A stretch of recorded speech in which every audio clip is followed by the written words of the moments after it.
guys, it's me, Ethel Joy, and welcome back on my YouTube channel. For today's video guys na nagkayayaan nga pong magkape. Dito nga po yan sa may Plaza Mexico guys. Ayan guys, Mexico. So, ayan. Ganito naman, ang ganda niya guys. Sobrang ganda niya. Yan siya sa likod ko guys. Diba? Ganda. Tapos, doon nga pala kami guys magkakape guys. Ayan.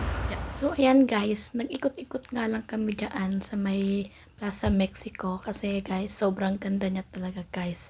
By the way guys, pumunta nga kami dito ng mga 12 AM, midnight, ayan guys. Pag sa umaga siguro guys, sobrang ganda nito guys kasi kitang-kita mo at nakabukas ang mga store dyan. May iilan lang na nakabukas tulad ng ng kapihan dyan, tapos yung sa may toys collection. Yan, naglakad-lakad nga lang ako dyan guys. Ayan, may kainan nga dyan guys. So, yan. So, ayan nga guys, diba? Sobrang lawak. Pwede kayo magdala ng sasakyan dito. Kahit ilan pa yan. Ayan. May PNB nga rin dyan guys. Pwede kayo mag-withdraw pag wala kayong cash. Uy, sana all may withdraw. So, ito nga pala guys yung Rugis. Meanwhile, Itutur ko nga lang kayo guys dito guys kasi sobrang ganda talaga siya guys. Ayan, may pa-design pa sila dyan. Ayan, may McDo dyan.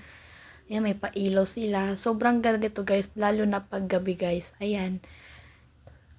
Meron nga nagkakape dyan. Ayan, ang kanilang Mexico, ayun nga guys yung kapihan, Sobrang ganda talaga guys, hindi kayo magsisisi guys. Ayan.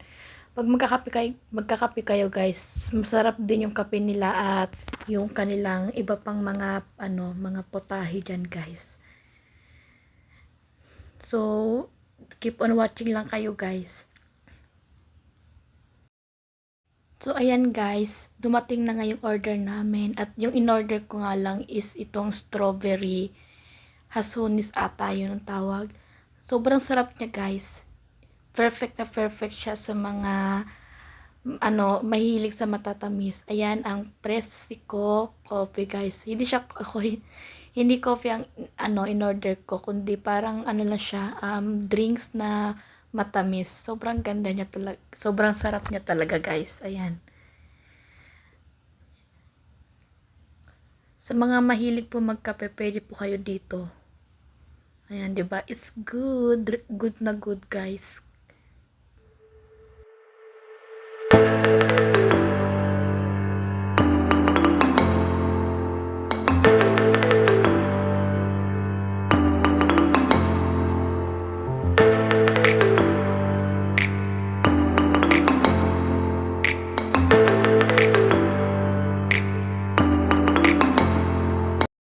Ayan guys, pagkatapos nga namin dyan ay umuwi na nga din kami. Kaya thank you guys sa panonood. See you in my next vlog.